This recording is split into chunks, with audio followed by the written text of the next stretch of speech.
all that stuff the Bible says about women, right? It's so good. What? No, it says women are inferior to men.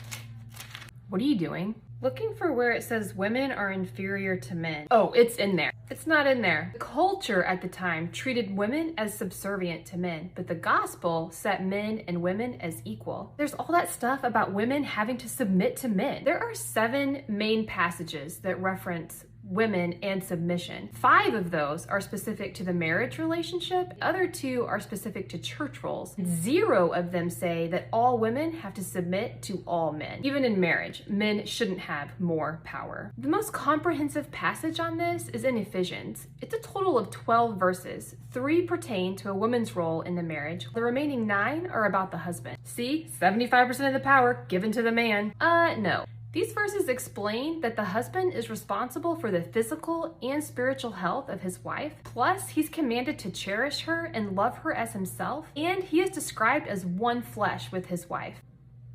Can you imagine how radical this was in a culture that treated women like property? So a husband is supposed to be nice. That's the bare minimum. Not just nice. These verses compare the husband-wife relationship to the Jesus church relationship, telling the husband to be willing to lay down his life for his wife. Still, a wife shouldn't have to submit. You still have a problem with the word submit.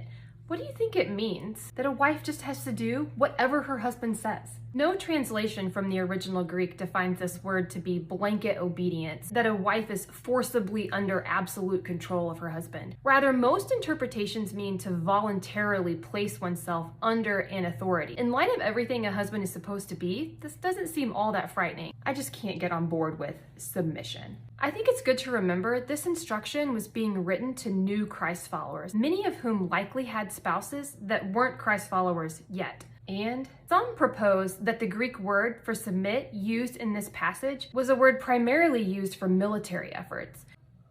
It translates to deploy yourself under, and that it was a metaphor for military type support. Rather than describing women as merely submitting in terms of obedience, it could also mean something more like go to battle for. A few verses later, we read about putting on the full armor of God. Kind of supports this battle interpretation. Imagine the difference in our attitude towards these verses if we read it as go to battle for your husband versus submit yourself to your husband.